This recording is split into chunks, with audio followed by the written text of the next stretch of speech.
పనిచేస్తా ఉన్నారు. ఈ మున్సిపల్ కార్మికులు ఎవరైతే ఉన్నారో వీళ్ళకి సంబంధించినటువంటి దాన్ని మన మే 14, 15 తారీఖుల్లో 975 జీవోని తీసుకొచ్చి పీపీపీ పేరుతో పొదుపు చర్యల్లో భాగంగా వీళ్ళందరినీ కూడా ప్రైవేట్ వ్యక్తులకు అప్పచెప్పడం కోసం, ప్రైవేటీకరించడం కోసం రాష్ట్ర ప్రభుత్వం సర్వం సిద్ధం చేసింది.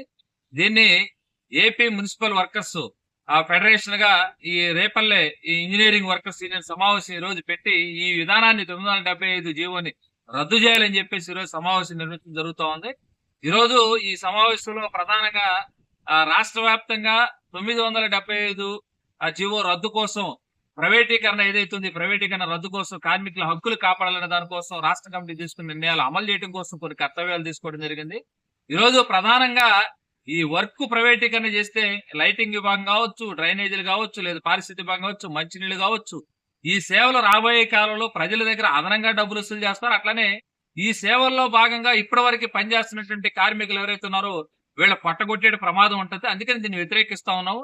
ఈరోజు ప్రభుత్వం ఏదైతే చెప్తా ఉందో, ప్రభుత్వం గతంలో ప్రధానమైన న్యాయస్థానాలు సుప్రీంకోర్టు ఇచ్చినట్టు దాని ప్రకారం సమాన పనికి సమాన వేతనము, మీరు వర్క్ ప్రైవేటీకరణ అంటే దానికి ముందు సుప్రీంకోర్టు చెప్పిన దాని ప్రకారం ఇప్పటికీ ఎవరైతే పనిచేస్తే ఈ కార్మికులందరినీ పర్మనెంట్ చేయాలి, ఈ కార్మికులందరినీ అని డిమాండ్ చేస్తారు. అట్లనే కర్ణాటక కోర్టు చెప్పింది ఎవరైతే అర్హులైన ఉన్నారో వీళ్ళందరినీ కూడా పర్మనెంట్ చేయాలనేటువంటి దాన్ని అమలు చేయాలని అడుగుతున్నాం. అట్లనే ఈ రోజు మనం చూస్తా ఉన్నాం మున్సిపాలిటీకి సంబంధించిన దాంట్లో ప్రధానమైనటువంటి పనులు చేస్తున్న దాంట్లో లైటింగ్ కానీ, మంచినీళ్ళు అందించిన దాంట్లో కానీ కీలకమైన పనులు ఇంజనీరింగ్ సెక్షన్ సంబంధించినటువంటి వాళ్ళు కానీ, పారిశుద్ధ్య కార్మికులు వీళ్ళకి సంబంధించి అనేక మంది మీరు కోవిడ్ లో బాగా పనిచేశారు, లేదు మీ సేవలు ఇంకెవరు చేయరని చెప్పేసి పొగడ్తలు చెప్తారు. పొగడ్తలు కాదు, పొగడ్తలు కాకుండా ఇప్పుడు ఈ ప్రభుత్వంలో వీళ్ళు ఆదుకోవడం కోసం ఆ రకం చర్యలు. దీనికోసం మొత్తం రేపు 22వ తారీఖు నాడు, జూన్ 22వ తారీఖు నాడు మున్సిపల్ శాఖ మంత్రి నారాయణ గారి ఇంటి దగ్గరికి రాష్ట్ర వ్యాప్తంగా పాదయాత్ర చేయాలనే కార్యక్రమం తీసుకోవడం జరిగింది.